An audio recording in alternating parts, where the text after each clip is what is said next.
Hey YouTube, this is the Custoda Aaron, and this is another Xamarin Forms Prism Master Detail training video. This is video number 6 in a series of kind of going through and explaining how Master Detail works in Xamarin Forms. And we're trying to get our UI working both with a phone and tablet. So where we left off last time is we had the master view working. We could get a list of quotes. When you clicked on it, it would send a message over to the detail view via navigation or events. We made sure that we were getting the ID from that. So we're going to kind of pick up from there.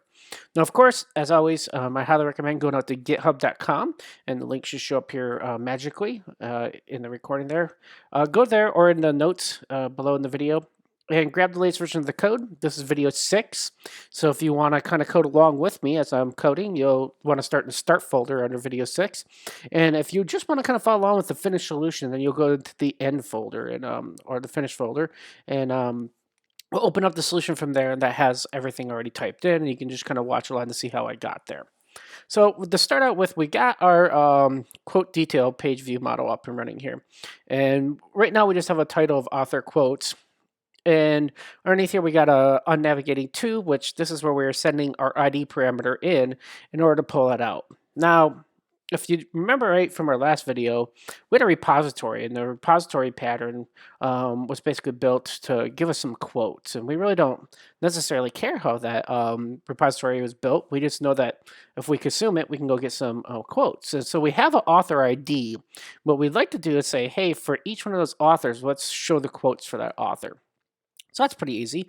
Let's go ahead and start out by saying that we need to store the authors that we'd like to show into something we learned about last time, observable collection. So to do that, let's go to the top here and take a look at our namespace. So right now what we have is just using system diagnostics, which is not a lot of information here. So let's add in a couple collection or a couple classes that we know we'll probably end up using. System generics. Under collections, that's a pretty good one using, I almost always use system link for link queries. Under Prism, I think we're going to be okay with navigation for right now. Let's add in the using system that we want that observable collection that we used last time, and that's inside the collections namespace, and it should be under the object model.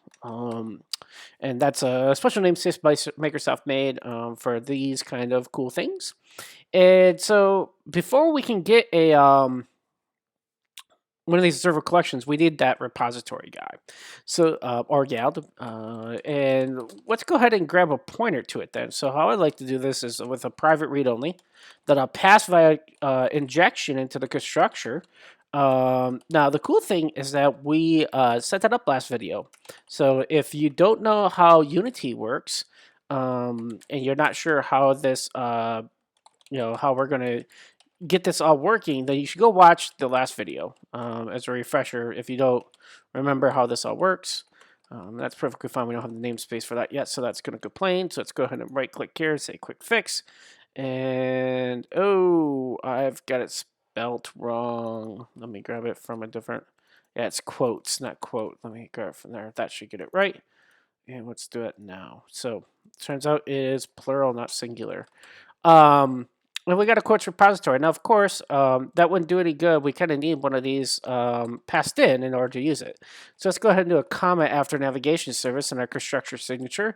And let's just go ahead and inject one in, and then what should happen is Unity should automatically see, oh hey, he needs a quotes repository, and I happen to have one of those. That my Unity container is set up for those, and I know how to give you one when you need one of those as a singleton. So that's pretty cool that we don't have to worry about how we get one of these, and that's kind of one of the basis of the PCL concept, is basically making services that you can inject in and then consume different implementations based on what platform you're on, for iOS versus Android.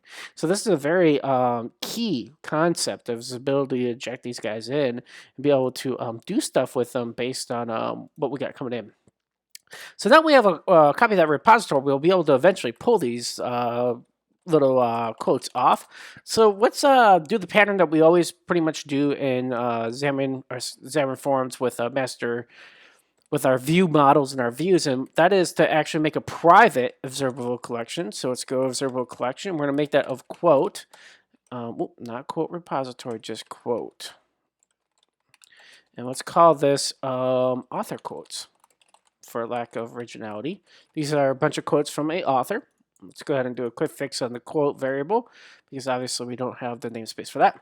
And we do the same thing here, except for we're going to do a public of this. So let's go ahead and make this public.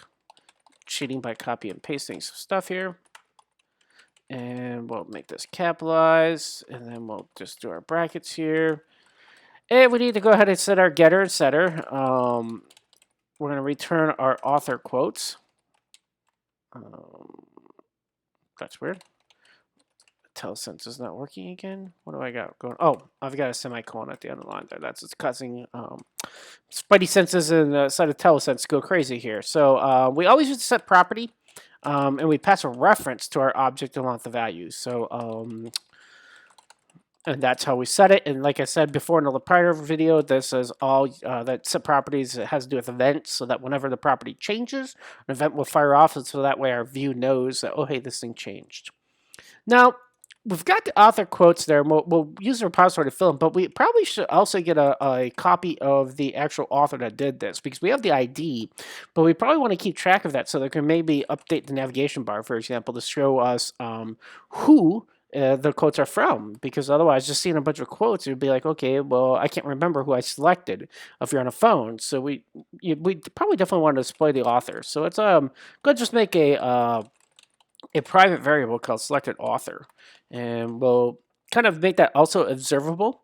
And when we don't have a collection, it's a little bit easier to set up. We'll just say selected author here, and how we do that is we're just going to do a get and set, and almost the same thing here. Return selected author for our get, and set is a set property, and we say reference to the selected author and then value. That pretty much sets it up. Now, once again, I kind of told you that there is a prop P shortcut for the version of the Prism plugin I have. It doesn't seem to be working right, but normally you should be able to do prop P and double tab, and that's supposed to give you a preset up of the property. And that does work better in Visual Studio than it does here for some reason. So that's a quick shortcut. It automatically sets up the reference, the get and set, and the set property method call and stuff. So that's all good stuff. So we basically we're gonna have to change some stuff in the on navigating to here. This is what ends up getting called when the page comes up, this particular view comes up into memory. Right now we just got a right line there, and I'm not a fan of doing work inside of methods that doesn't make sense. You know, like this is a navigation method, so it's like you need to go through and do something about that. And I like to have things like load methods of loading data in separate methods, so that if multiple, like maybe I need a command to reload the quotes or something like that from a server. Well, if I pull those into a method, then I could call those via command also. But if I were to have like the load code inside of this on navigating to, now my command would have to call that if I wanted to reload data. So it's not a good idea to have all that loading code inside of a method, the on navigating method. Instead, we should probably just make a private for that. So let's do that. We'll say private void.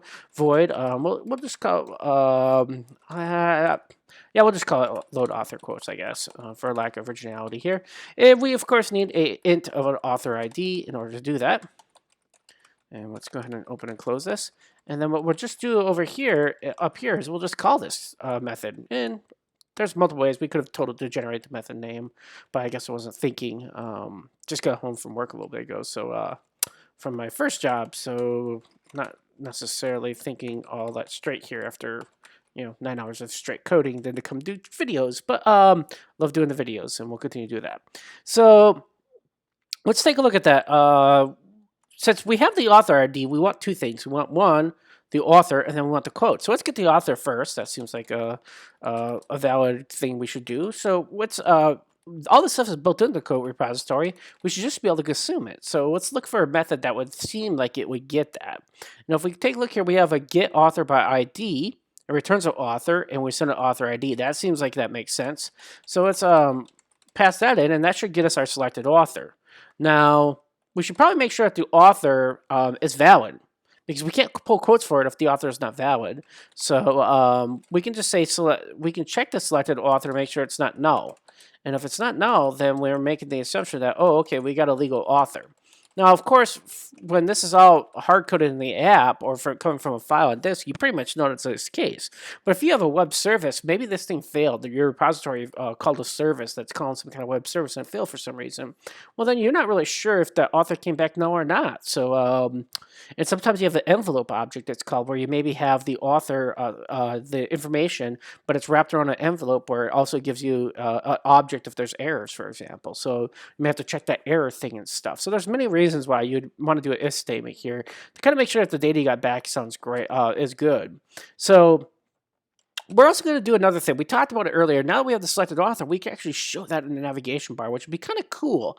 Now, on the phone, the author names could be really long, so we probably don't want to do that. But on tablet, we do. So let's go ahead and check if this is tablet. And if we remember right, there's a couple different ways we could do that author, that tablet check. The most common way is device. And quick fix. And once we get the device, we can say device tablet, idiom. That's what we're looking for. Idiom equals target idiom tablet or device idiom. We should put this on another line, by the way, so it's readable. Let's put the or symbol up here. And then we'll say device.idiom equals target idiom, and we'll say desktop, because we may eventually add in some UWP, Windows Universal Presentation Framework, and that's a pretty cool platform. So you could do that with Xamarin Forms pretty quickly, actually. So what we're gonna do is we're gonna say the title, which we're binding to the navigation bar's title, is going to equal a string. Let's just use the new hotness C#6 way of doing this. Selected author dot full name. We should have a full name in there. That seems like it's right. Quotes, so that we know, hey, these are this author's quotes. So we went through and added that in, and that's pretty cool. So the last thing we need to do is we need to call that repository and get our authors. So let's go ahead and do author quotes, which is our collection, our observable collection that we're doing. And we can just say we want a new observable collection of quotes. And then we need to send it something to build that off of. And so what we're going to do is we're going to use that quotes repository again. We'll look and see if there's something in there we can use to get those. So we can say there's a method here that says get quotes by author ID, and we send it into the author ID. That sounds like it makes total sense. So let's go ahead and send it our author ID that we have passed into this method. And we'll close that double parenthesis here, and we should be able to hit the semicolon there, and that's it. We should now have a list of author quotes inside of our observable collection, and that means our view can actually use these particular quotes to draw. And so the last part we need to do that is we need to open up our view and add some XAML code into it to be able to consume this. So let's go ahead and do that. The view that we're looking for is the quote detail page view. So let's just double click on that XAML. We'll kind of take a look here that we have nothing more than just the title bound into it right now. And that's not really all that useful if we think about it. Now, I do like the title up here. This binding right here should get us the author's name on tablet. And if we remember right, we're also just saying author title equals author quotes here in the constructor. So what will happen is if it's on phone, it will be equal to this, but on tablet, we'll get the full author name. And that's an okay experience because like I said, the phone, the navigation bar is so much smaller. So let's kill this label. We don't need that label anymore in our XAML. And instead, let's build another one of those little list views and see if we can use one of those template ideas that we had last time and see if we can get some data to show up. So I usually like to make a pointer to the name of the list view, and your naming conventions will dictate what you want to name this. I like to name it author quotes because it makes logical sense. That's what I have as a LV or a list view. This is Hungarian. It's not. Is it Hungarian or is it camel case? A little bit of both. It looks like, but basically, LV stands for list view, and that's lowercase, and then the rest is obviously upper and lowercase, or excuse me, uppercase, which would be camel case. All right, getting into code standards here. So the list view, we got a name that's gonna make a pointer to it, and it looks like I've foobarred and put a little bracket in there, so let's just take that out. And once again, just to remind you that the name comes from this right here. This X and the colon class up here defines this tag. So this basically says anytime you use this X colon, we're going to go look up this class. And that's what happens. And if you took a look here, XLMS Prism equals this. We're saying anytime we call a Prism tag, we're going to look at this namespace, and we're going to look at these objects inside of here. That's how we set up namespaces in Xamarin Forms. So if this is your first time using Xamarin Forms, just kind of dropping some knowledge as much as I can to try to at least give you the knowledge that I have on it. I'm no expert, but I've done some programs, some mobile apps on Xamarin Forms before, and I do enjoy coding in it. I also like to code in Classic still, or the native world. So, like we talked about last time, we definitely need to set aligns on even equals true. And the reason for that is that our quotes could be of various sizes. Some of the quotes are like 2 or 3 lines. Some of them are much bigger. They're like 10 or 11 lines. And some of them are smaller. They're only a single line. Well, has that uneven rows equals true is equivalent, like in iOS, of telling the table row to have automatic dimensions and putting an estimated row height in, and that's how you do that in iOS. Android's far simpler than all these. It's just a property that you set. But list view. So we're gonna kind of go in list view here, and we're gonna do our item template that we talked about last time. And that will get us basically, for each item, we need to make a data template, and then we need to make a view cell. So let's go ahead and do that, data template. And that will get us our template for each piece of data that we're bound to. And then we just need a view cell. And our view cell has a container inside of it called view. And that's where we draw into. And I know that's a lot of XML, especially if you come from like a platform where you're not writing this much XML, like you're using the designer, Xcode's interface builder in iOS. So if you're using that, you're going to be thinking to yourself, man, this is a lot of typing. It really is. XAML is probably my only complaint about. So I'm going to make another layout, North Stack layout. My only complaint against Xamarin Forms, quite honestly, is the amount of typing in the XAML. I mean, there's a lot of guys that I work with that like the XML formatting, but it seems like, if you did code behind, you could do everything with a lot less code. But I mean, this is very readable and definitely is the new standard. So I would obviously promote doing what your development team, your fellow developers do, and learning XAML is not a bad thing. So using it isn't all that crazy of a concept. So we have a stack layout. We're basically stacking things vertically. We're adding 20 pixels of pattern on both the left and right sides, and we're adding 10 pixels on the top and bottom. We talked about this last time. This is a format that's very similar to CSS. For padding, our orientation will be vertical, which means we're going to stack on top of each other from top down. So we'll have think of it like a stack of books. You're going to put one book on top of another. And we're telling the horizontal options to fill and expand, and then we're telling the vertical options to start and expand. So we're basically saying from a horizontal standpoint, take the full width of the cell. And then the vertical option says, hey, wherever we start, let's start, and then we'll start expanding from there. So that all makes logical sense. And really, all we need is a single control inside of this puppy. And what we're going to do is we're just going to do a label. No reason to break the bank on this. Let's just do something simple. So we're going to do a binding on this again. I mean, all this stuff comes down to the ability to do UI very fast and quick because of the fact that we have all this binding stuff that we have available to us, which is super awesome. So horizontal options, we're going to start and expand wherever we start. We'll just kind of go there and try to take over from there on. And vertical options, we're going to do the same thing, start and expand. And this should get us a growing, no matter how big it is. Now, we talked about it earlier. We has uneven rows set true. Well, in order to finish our trifecta of telling this thing to grow as big as we need to set the line break mode. We need to set that to word wrap.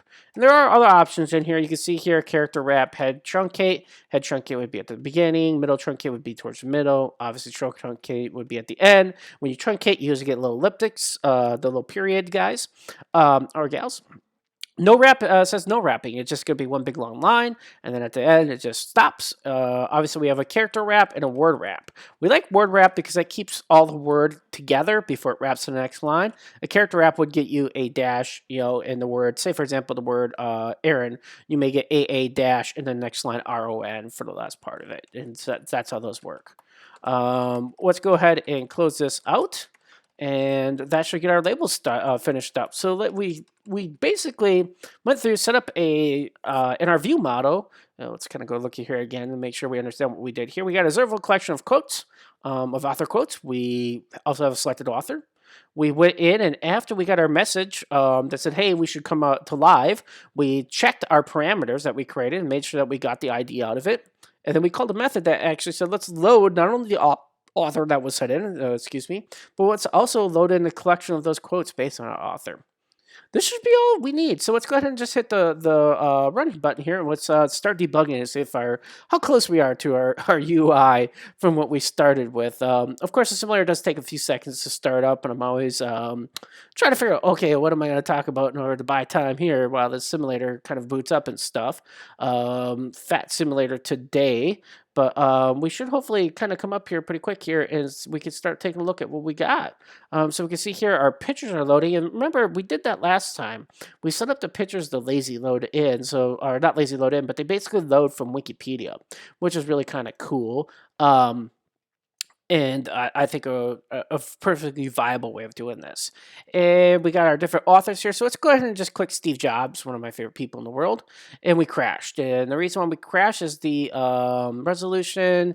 So we are named quote detail page view. So we got a failure in the constructor. Let's see here. Cannot assign value view property does not exist or assignable match between types. Okay, so that is very interesting. That would make me believe that we're having a problem with our XAML. So let's go ahead and take a look at our XAML here and see what we got going on. We've got a list view template. That seems right. We've got a data template. That also seems right. We've got a list view cell. Oh, we have a list view cell view, but we don't have a view. You know, we need to be embedded inside of a view here. So it's a view cell. We can't just have one because this will call the constructor to create one of those view cells. And so this is some of the dangers of the XAML stuff that we have here, where we don't necessarily have syntax. I don't think we have 100% great syntax in Xamarin Studios to this. You know, normally we should have got a red squiggly line. Like if we were doing this in code behind in C#, seriously, if we would try to use like a property and we didn't call the constructor on the view cell, you couldn't use a property inside of it because there's no new one of these yet. And so the definition of here basically is saying, oh, okay, make a new object of type view cell and then call its view property inside of it. So that'd make a clear sense why we would crash. You know, that's just a typo. On my part, you know, would love to get some better IntelliSense inside of Xamarin Studio, more similar to the stuff that they have in Visual Studio. Visual Studio's IntelliSense, I've talked about 100 times, is pretty great, quite honestly. I love it a lot. So let's go ahead and click on Steve Jobs again. And hey, look at that. Woo! All right. We got quotes. And these are all Steve Jobs quotes. And we kind of scroll through here and look at these. And so that looks pretty awesome. Now, remember, we didn't change the title on phone. We only changed it on tablet. And so to do that, let's go ahead and just click on Ben Franklin, make sure that our quotes have changed, and they have. That's pretty neat. Let's go to Crazy Horse, and it looks like that's the same thing. It has changed. So we're good there. Let's try tablet and see what happens, because our whole goal of this master detail game was to go through and say, okay, well, on phone we have a certain experience, but on tablet we want to have a different experience. We want to have our master on the left and our details on the right. And when we're on our portrait mode versus landscape mode, we're going to have two different behaviors. One behavior is the master can hide itself, and then if you kind of tilt your iPad, it will show the master at all times, and the detail will be off to the right, and you can kind of switch between authors. So let's check that to see if we're getting that support that we're kind of hoping for. Let's I'm going to scale down the tablet simulator here because it's just too big to fit on the screen, and then click on quotes, and here's all of our author quotes. Now you can see the text doesn't look that great, and I fully admit that. That's simply because the scaling is down to like 25%. But if you see here, if I go any bigger, then the problem is that it's going underneath my dock on the Mac OS X. But let's go ahead and try this. Let's click on Steve Jobs, and there's the quotes from Steve Jobs. So that's pretty cool. We are having a weird problem here, though, and it's a bug. If we take a look here, the problem is that we don't have a navigation bar at the top. So we have no way of getting back. So that's a defect we have right now in this particular version. That would mean that when we called this particular thing to come into the detail, we didn't call a navigation page. That's got to be the reason, right? I mean, there's only a couple different reasons why this could happen. Now, that's something that I didn't catch last time, quite honestly. And I'm just thinking in my mind that I believe that that's the issue. I don't know for sure until we actually go through and debug this. So let's go ahead and stop our debugger session here, and then let's go into the there's an object that we have, if you remember right, that controls the both the master and the detail page, and it's the quote master detail page view model, and it's view, and these things jobs are basically going to go through and imagine both sides of it only in tablet. And if we take a look here, let's see what we got going on here. We have this do method, and the do method is running whenever we get a subscriber event in that says, hey, we should navigate. And let's take a look here. Here's our issue. Look here, we just have a quote detail page view, but we don't have a navigation page in front of it. So if we remember right, we have a base navigation page view. And if we go look at our views, we should be able to see that. It's right here, our base navigation page view. So I'm actually going to rename this, and I'm not going to rename it though. I'm just going to use that to copy the name out of it because I'm really lazy. Paste that page in and put a slash and then put quote view. So what's this do? This tells us that first call a base navigation page view so we get a navigation controller up. That's going to create the navigation bar at the top. And then after we make the navigation page view, let's put the quote detail page view as the first page on the navigation stack. Now, what will happen is that in our quotes, if we were to call a different page, that would be added to this navigation controller stack, and that'd be the second page on it. And automatically, there'd be a back button to get us back from that page to the quote detail page view. And we'll do that in another video. We'll add a couple pages to the navigation stack so that we can see this in action. This is really kind of an important part of doing Xamarin Forms in the sense that you're going to have to eventually know how this works so you can debug it, so you can see the behavior and say, oh, okay, the navigation bar is not drawn. Well, why would that happen? And if you think about it, if we know the places that these kind of things happen, that's really easy when you see that defect to go through and say, oh, okay, well, that's pretty clear. That would definitely be coming from over there because that's the thing that tells my master detail how to get a new detail page on it from the master. So let's go ahead and go to quotes here. We'll do sit and bold, and look, now we have a navigation bar at the top. If we go to quotes, we can get our quotes back. Oh, this is so cool. Let's go ahead and rotate it left and take a look here, and we should be able to get our quotes always open, which is cool. And then if we want Steve Jobs, there's Steve Jobs quotes. And if we want Bill Gates quotes, we can click on Bill Gates, and there's Bill Gates quotes. And of course, we have Gandhi, Nikola Tesla, who is kind of a creepy guy, but really super smart. We got Sit Bull and Crazy Horse. I'm Native American, so these I like to try to always include some of my heritage into any of the stuff I do. And of course, Benjamin Franklin, a very smart person that was also one of our founding fathers of our country. So this is a really cool thing that we've got working. We've got master detail working. Over here, we've got a master. Over here, we got a detail. We're sending information back and forth. Well, actually, just one way right now from master to detail. But when we do that, the view automatically dynamically draws itself. That is what I was looking to do in these video series. So we're done with this video, but we're going to keep going. So what I want to do in the next video is probably in the next video, we're going to trade it up a little bit and add a button up here. We'll basically give you like author details. And so when you click on the author details button, the goal would be is to bring you to another page that shows the author details. And that will add a page onto the navigation stack over in our detail view. And we should be able to get back and forth in that. And that's the final thing in master detail that you really need to know is to understand on phone how the navigation stack works versus on tablet how the navigation stack works, which is a little bit different.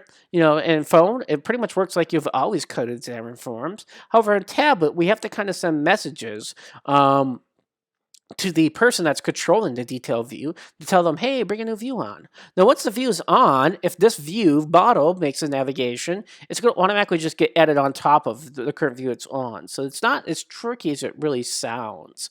But we'll go ahead and do that just so that we can show that off. And then also, the next question that usually gets asked for me is, how do you get a hamburger menu and how do you get an about page and those kind of things showing up? So I should probably do that because I'd like to use this as a base project for other video training videos. And I've talked in another video series, the prior one, that I want to do some camera stuff and do some scanning stuff with barcoding and a bunch of other training videos to show you how to do cool things with Xamarin Forms and Prism. We've just started to break the ice on this. There's so many cool things like progress indicators that's built into Prism. Brian's written a pretty awesome service that does that for you. We can get some crazy detail into pub sub events and try to get into more complicated events and stuff. So there's a lot of things we can kind of do within this. So we'll continue this on. But for now, I think that this video has been long enough. We've got a working app, and I'm going to close it down and then look forward in the next week or so seeing some more training videos up on. We'll do the author details and that kind of stuff, and we'll continue building on this together. So this is Gasoda again. I thank you for watching, and I hope you have a great day or night.